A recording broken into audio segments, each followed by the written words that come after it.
नमस्कार, स्वागत है आप सभी का खबर भारत में। आपके साथ मैं हूं संयम जैन।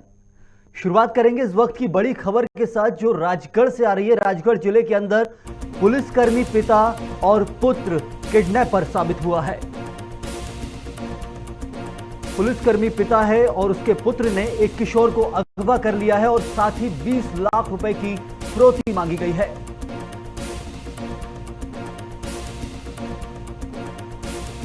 फिलहाल पुलिस ने मामला दर्ज कर जांच शुरू कर दी है। राजगढ़ जिले के अंदर ऐसा अजीबोगरीब मामला जहां एक ही शहर, एक ही घर के अंदर पिता पुलिस है और पुत्र चोर साबित हुआ है।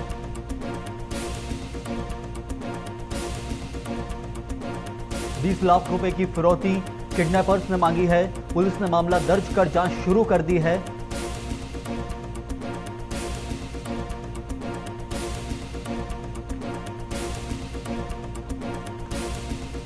राजगढ़ जिले के अंदर का यह पूरा मामला मध्य प्रदेश के अंदर एक ऐसा अजीबोगरीब मामला जहां घर में ही पुलिस वाला और घर में ही चोर साबित हुआ है। और इसी खबर पर विस्तृत जानकारी के लिए हमारे साथ राजगढ़ जिले के ब्यूरो हेड नरेंद्र साहू जुड़ चुके हैं। नरेंद्र, आखिर कैसा यह मामला जहां घर में ही पुलिस, घर में ही चोर, किडनैपिंग कर ली गई है किशोर की? नमस्कार सर। सूत्रों मुताबिक जानकारी लगी है और पुलिस ने कल एफआईआर करी है कि पुलिसकर्मी और जो दोनों पिता और पुत्र है, इन्होंने एक नाबालिग किशोर को अगवा करा है और 20 लाख की फिरौती करी है।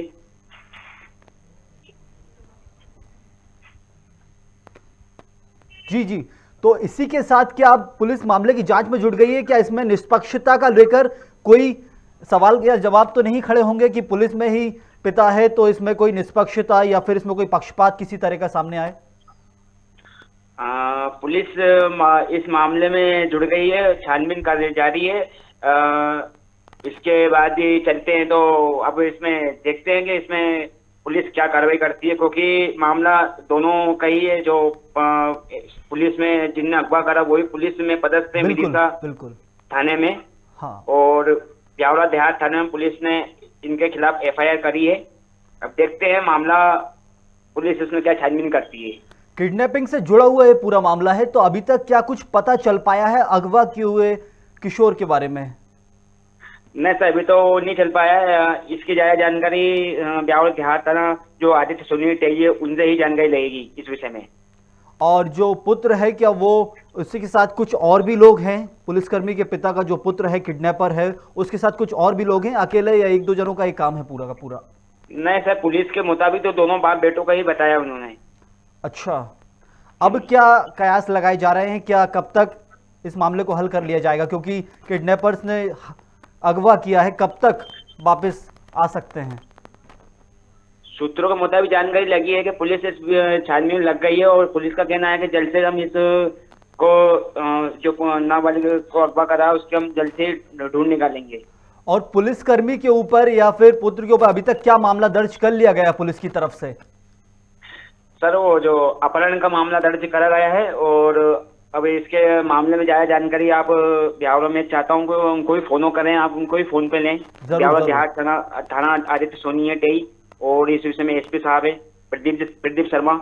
हम जरूर कोशिश करेंगे नरेंद्र उनको जोड़ने की भी, लेकिन फिलहाल ये जानना चाहेंगे दर्शकों को कि ये बड़ा मामला है जहां पिता पुलिसकर्मी है, पुत्र चोर है या किडनैपर साबित हुआ है। क्योंकि एक कहावत है, चोर सिपाही, तो यही कह सकते हैं कि एक बगल में क्रिमिनल है, सामने पुलिस में थे, और अब 20 लाख रुपयों की जो फिरौती मांगी गई है, क्या इसके बाद कुछ लग रहा है कि इन लोग पकड़ के पूरा मामला पहले ही हल कर लिया जाएगा?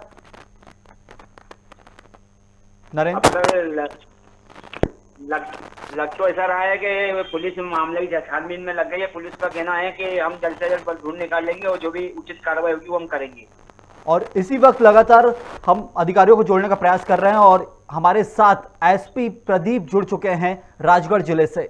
जी प्रदीप जी, आखिर ऐसा ये मामला आपके जिले में सामने आया है जहां पुलिसकर्मी पिता है और उन्हीं के पुत्र किडनैपर साबित हुए हैं? ये एक कुबेर सिंह मेहर है, इन्होंने रिपोर्ट किया है कि इनका बेटा है, उसको ये हिंदू सिंह यादव और उनके बेटे अपने पास रखे हुए हैं और इनको इनसे बात नहीं करने दे रहे हैं।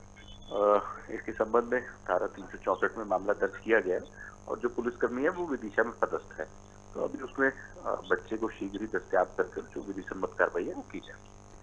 तो इसी के साथ प्रदीप जी ये भी जानना चाहेंगे कि जो अगवा हुआ है बच्चा किशोर, क्या उसको वापस कब तक मतलब पुलिस ला लेगी? नहीं, हमारे पास जो नॉलेज है उसके हिसाब से हम जल्दी उसको रिकवर कर लेंगे। और इसमें निष्पक्षता को लेकर एक बड़ा सवाल उठ सकता है क्योंकि पिता पुलिस में है, कई लोगों से जुड़ाव रहता है, तो इसमें निष्पक्षता की आप गारंटी दे सकते हैं प्रदीप जी? निष्पक्षता है तभी मामला दर्ज किया गया। जी जी, तो निष्पक्ष कार्रवाई होगी वही कार्रवाई की जाएगी। जांच में कोई किसी तरह की कोताही नहीं बरता जाएगा मतलब? जी बिल्कुल। शुक्रिया आपका प्रदीप जी। एसपी महोदय प्रदीप हमारे साथ राजगढ़ जिले से जुड़े हुए थे, जो सीधे बता रहे हैं कि इस मामले में रिपोर्ट दर्ज कर ली गई है, निष्पक्षता के साथ जांच की जाएगी और किसी तरह की कोताही इसमें नहीं बरती जाएगी जांच को लेकर। चाहे पुलिस वाले हो, चाहे चोर हो, कोई भी हो, लेकिन यदि कोई भी गलत करता है, गलत जुड़ाव करता है तो मामला दर्ज किया जाएगा और जांच करके जल्द ही किशोर को वापस लाया जाएगा। बहुत शुक्रिया आपका नरेंद्र और एसपी महोदय। बढ़ेंगे अगली खबर की तरफ, जो है भोपाल से, जहां पर उच्च शिक्षा मंत्री के सचिव ने छात्रों से अभद्रता की है। जनता के प्रतिनिधि, जनता से जुड़े हुए ये पूरा का पूरा मामला है, जहां पर प्रतिनिधि एक वक्त आपके पास आते हैं ये देखने के लिए, आपसे वोट मांगने के लिए आपके सामने सर झुकाते हैं, और वही प्रतिनिधि के जब दर पे, बंगले पे, सरकारी बंगला जो उन प्रतिनिधि से ज्यादा आपका होता है, उस पे हक आपका ज्यादा होता है, जहां जब जनता पहुंचती है तो वहां उनके साथ अभद्र व्यवहार किया जाता है, उनके आत्मसम्मान को ठेस पहुंचाई जाती है। और यही कुछ मामला है जहां छात्र ऑनलाइन परीक्षा की मांग को लेकर उच्च शिक्षा मंत्री मोहन यादव से मिलने गए थे, लेकिन इसी के साथ वहां पर अधिकारी मंत्री के ओएसडी का वीडियो वायरल हो गया, जहां अभद्रता करते हुए पूरा का पूरा वीडियो सामने ही खड़े एक छात्र ने बना लिया। जनप्रतिनिधि के दर पर ऐसी अभद्रता का वीडियो वायरल हुआ है।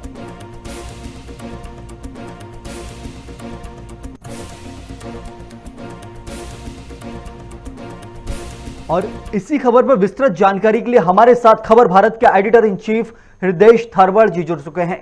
हृदय जी, उच्च शिक्षा मंत्री एक जनता के प्रतिनिधि के यहाँ उनके अफसरों, उनकी नाक के नीचे उनके अफसर ऐसी लापरवाह हरकत कर रहे हैं, जनता जब उनके दर पर अपनी मांग को लेकर पहुंचती है तो ये कुछ होता है।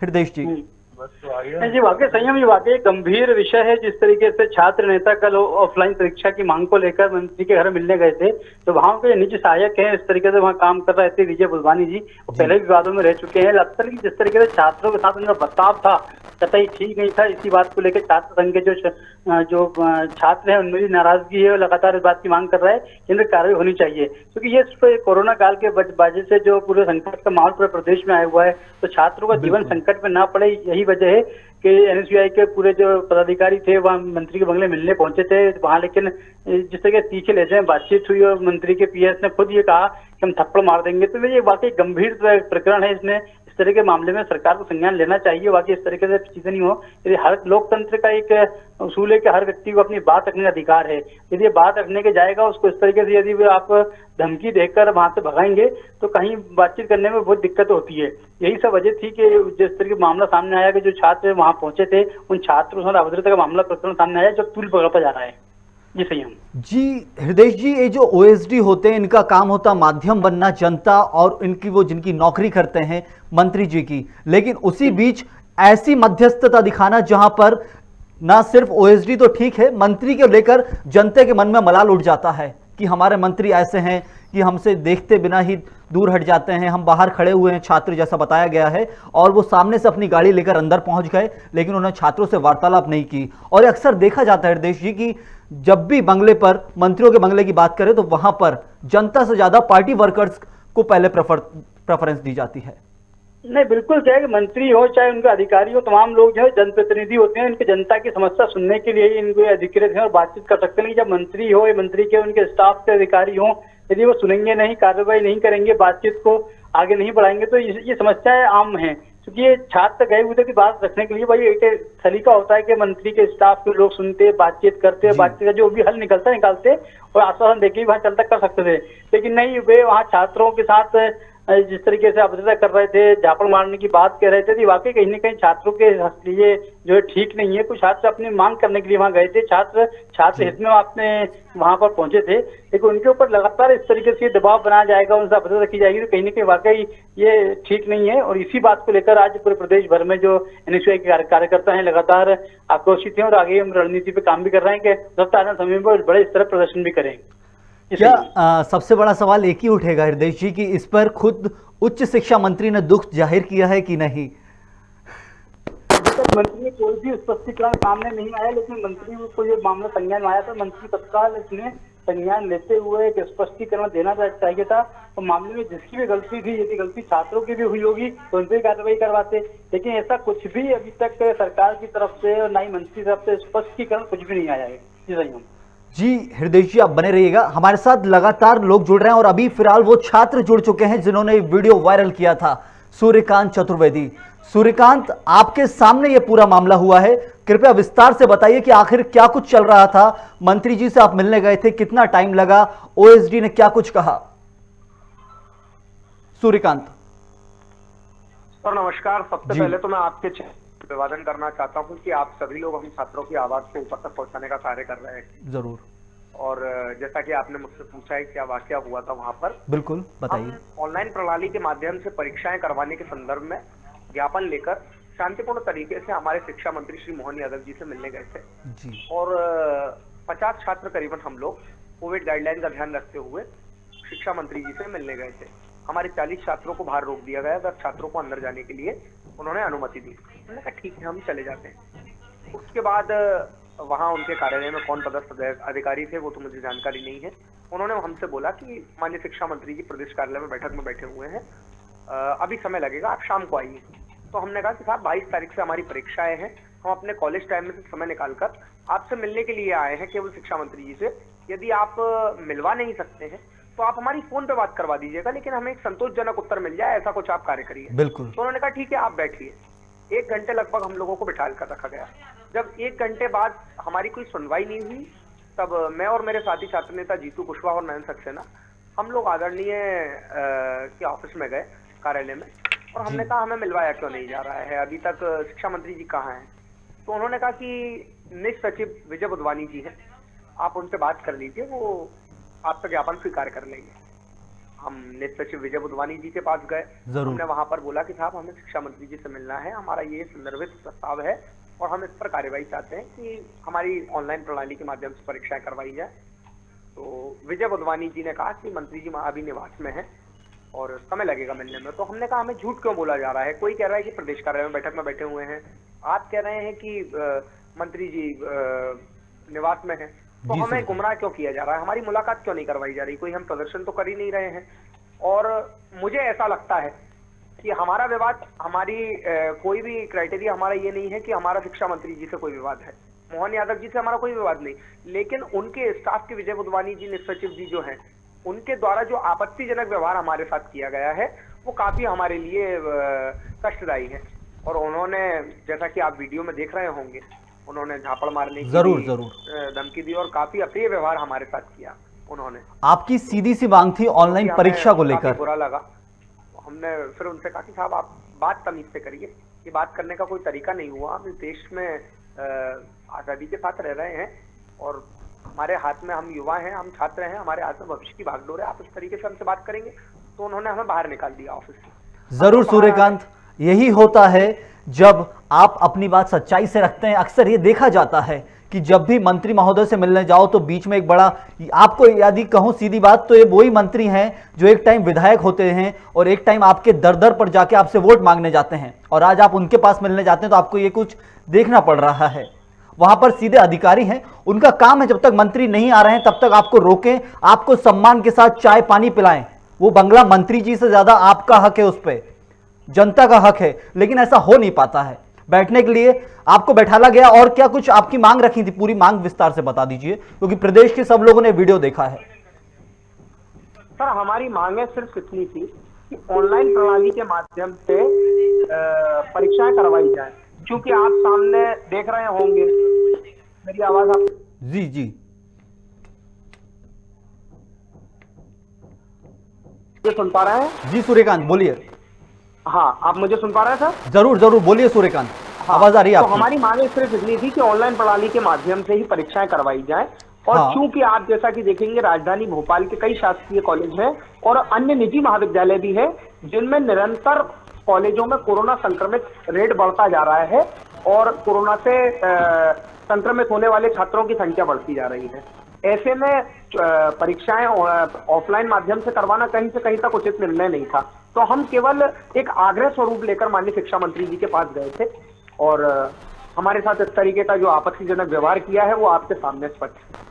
क्या ऑफलाइन परीक्षा जो कराने का प्रावधान रखा है कोरोना काल में, वैसे तो सरकार हमेशा बढ़ा रही है, सब चीजों को लंबा टाइम दे रही है, उस लंबे टाइम के खिसकने से आपको लगता है कि कहीं ना कहीं आपके करियर में लेट हो रहा है सभी छात्रों के? इसी को लेकर मुख्य मुद्दा है आपका, ऑनलाइन से जल्दी ही हो जाए और काम निपट जाए? नहीं सर, देखिए, ऑफलाइन एग्जाम कोरोना नहीं था। आज हर व्यक्ति, आप देख रहे होंगे, हर व्यक्ति ईश्वर से यही प्रार्थना कर रहा है कि ये संकट की घड़ी कैसे न कैसे टल जाए। जब कोरोना नहीं था उससे पहले भी तो हम ऑफलाइन परीक्षाएं देते थे, उससे पहले भी हम क्लासों में बैठ के देते थे, पढ़ाई करते थे, हम निरंतर हमारी क्लासेस अटेंड करते थे। लेकिन अभी की जो संभावित स्थिति हमारे सामने है उसमें हमें हमारी पढ़ाई का मैटर भी देखना है और दूसरा, हम क्योंकि मैं एक छात्र प्रतिनिधि हूँ, छात्र संघ सचिव हूँ मीडिया का, तो मुझे मेरे साथ के छात्रों के भविष्य के बारे में भी देखना है, उनकी संभावित परिस्थितियों के बारे में भी देखना है कि कौन छात्र, मान लीजिए किसी का, जैसे कि मैं एक उदाहरण के स्वरूप में ही कहूँ तो मेरे बड़े भैया है शिवा चतुर्वेदी जी, वो स्टेट लॉ कॉलेज में पढ़ाई कर रहे हैं। उनका एक छोटा सा 2 साल का बच्चा है, धर्मपत्नी है, परिवार है। तो यदि कई लोगों के साथ जैसी ऐसी परिस्थिति है तो फिर यदि किसी को कुछ हो जाता है, ईश्वर न करे हानि लाभ हो जाता है, तो उसका जिम्मेवार फिर कौन होगा? इन्हीं परिस्थितियों को देखते हुए हमने ये मुद्दा रखा था कि ऑनलाइन प्रणाली के माध्यम से परीक्षाएं करवाई जाए। सूर्यकांत, क्या उसके बाद फिर कोई कभी मुलाकात आप छात्रों के संगठन की 10 लोगों की, 20 लोगों की मंत्री जी के साथ हो पाई या नहीं हो पाई कल के बाद? सर, जैसा कि कल मुद्दा हुआ है, कल के विवाद के बाद में हमें फिर भी बिठा लगाया, बोले आप बैठिए, हम आधे घंटे में आपकी मुलाकात करवाते हैं जी। हम आधे घंटे नहीं, 45 मिनट करीबन बैठे रहे, हमारी किसी प्रकार की कोई मुलाकात नहीं करवाई गई। फिर हम जब गए तो बोले 10 मिनट रुकिए, 10-10 मिनट करके हमें रोका गया। अंत में हमसे कह दिया गया कि आपकी मुलाकात नहीं होगी। तो हमने कहा ठीक है, आप हमारी मुलाकात मत करवाइए, हम अब सीधे हमारे मुख्यमंत्री जी से बात करेंगे। जरूर। असल में होता क्या है सूर्यकांत, मैं आपको बताता हूं, उनका काम है रोकना, क्योंकि आप उनसे बिना मिले गए तो उन्हें लगेगा, कहने को हो जाएगा कि मंत्री जी क्या मिलने नहीं देते। उनका काम है रोकना, और उन्हें रोकने के चक्कर में वो प्रयास की हदें पार कर दी कि ना वो आपको मिला पाए और ना आप मंत्री जी से मिलना हो पाया। सूर्यकांत, बहुत जी कुछ कहना चाहेंगे? कहिए। जी सर, मैं तो यही कहना चाहूंगा सर, इससे पूर्व में भी हम कई बार शिवराज जी से भी मिले हैं, हमारे मुख्यमंत्री जी से, शिक्षा मंत्री जी से भी मिल चुके हैं, लेकिन कभी हमारे साथ इस प्रकार का व्यवहार नहीं हुआ। हम तो शिक्षा की जो नीतियां हैं वो हमारे शिक्षा मंत्री जी के बागडोर, उनके हाथों में। जरूर। हम तो हमारे परिवार के मुखिया के रूप में उनसे मिलने गए थे कि हम बच्चों को कोई निराकरण मिलेगा, और मैं आशा भी करता हूं कि माननीय शिक्षा मंत्री जी इस मामले पर संज्ञान लें और विजय उदवानी जी को तत्काल बर्खास्त भी करें। और मैं इस मुद्दे को लेकर मेरे पूरे प्रतिनिधिमंडल के साथ मैं माननीय मुख्यमंत्री जी से भी मुलाकात करूंगा और उनसे ये आग्रह भी करूंगा कि ऐसे लोगों को तत्काल बर्खास्त किया जाए, क्योंकि योग्य लोगों के यहाँ अयोग्य व्यक्तियों का कोई स्थान नहीं होता। बिल्कुल सूर्यकांत, उन्होंने जो व्यवहार किया है वो काफी उचित नहीं। कोई भी अधिकारी इस राज्य के अंदर, इस देश के अंदर, ये अधिकार ही नहीं है आप उस अधिकारी को कि वो कभी भी जनता के साथ अभद्र व्यवहार कर सके। आपका काम है सम्मान पूर्वक सामने वाली जनता का सम्मान करना, लेकिन ये भूल जाते हैं, वो ओएसडी हो चाहे फिर वो कोई भी प्रशासनिक अधिकारी हो, किसी भी पद पर हो, ये भूल जाते हैं और जनता के साथ ऐसी अभद्रता करते हैं जिसकी माफी खुद मंत्री महोदय मोहन यादव को मांगनी चाहिए, लेकिन अभी तक ऐसा कुछ भी सामने नहीं आया है। सूर्यकांत, क्या इसके साथ कुछ अब आप लोग मुख्यमंत्री जी से कुछ टाइम लिया है कि आपने, क्योंकि वीडियो वायरल हो के मुख्यमंत्री जी के सामने पहुंच चुका होगा अब तक? जी सर, मुख्यमंत्री जी के पास पहुंच चुका होगा, और जैसे कि हमारे मुख्यमंत्री तत्काल किसी भी मुद्दे पर संज्ञान लेते हैं, वो इस मुद्दे पर भी हमें आशा है संज्ञान लेंगे। हम माननीय मुख्यमंत्री जी से समय लेने के प्रयास कर रहे हैं। जैसे ही हमें मुख्यमंत्री जी से समय मिल जाएगा, हम हमारे पूरे हमीदिया कॉलेज के प्रतिनिधिमंडल के साथ उनसे बात करेंगे, उनके संज्ञान में ये मामला डालेंगे और हम चाहेंगे कि ऐसे व्यक्तियों पर कार्रवाई होनी चाहिए, क्योंकि हमीदिया कॉलेज से मुख्यमंत्री जी का भी पुराना नाता है। तो हमीदिया कॉलेज ने ही प्रदेश को शिवराज सिंह चौहान जी जैसा मुख्यमंत्री दिया, क्योंकि उसी हमीदिया कॉलेज से छात्र राजनीति की शुरुआत शिवराज सिंह चौहान जी ने करी। सूर्यकांत, हमने खुद अभी खबर भारत ने कोशिश की है उच्च शिक्षा मंत्री मोहन यादव से वार्तालाप करने की, लेकिन वो अभी समीक्षा बैठक में व्यस्त हैं। आपको टाइम नहीं दे रहे हैं, हमें टाइम नहीं दे रहे हैं, जो हम सीधे आप तक संपर्क कर रहे हैं। अब देखेंगे, कोशिश करेंगे आपकी बात को उच्च स्तर तक हम पहुंचा सकें। बहुत शुक्रिया आपका सूर्यकांत चतुर्वेदी। बहुत बहुत धन्यवाद। घटनाक्रम का पूरा वीडियो वायरल हुआ था। पूरा मामला ओएसडी ने अभद्र व्यवहार किया था जनता के साथ। जो ऑफलाइन परीक्षा को कैंसिल हो रही थी उनको ऑनलाइन मोड में कराने के लिए छात्र पहुंच रहे थे, लेकिन डॉक्टर मोहन यादव के ओएसडी ने अभद्र व्यवहार किया जनता के साथ, छात्रों के साथ। बढ़ेंगे अगली खबर की तरफ, जो है अशोकनगर से। फिलहाल इस बुलेटिन में इतना ही। खबरों का सिलसिला खबर भारत पर लगातार जारी है। आप बने रहिए खबर भारत के साथ।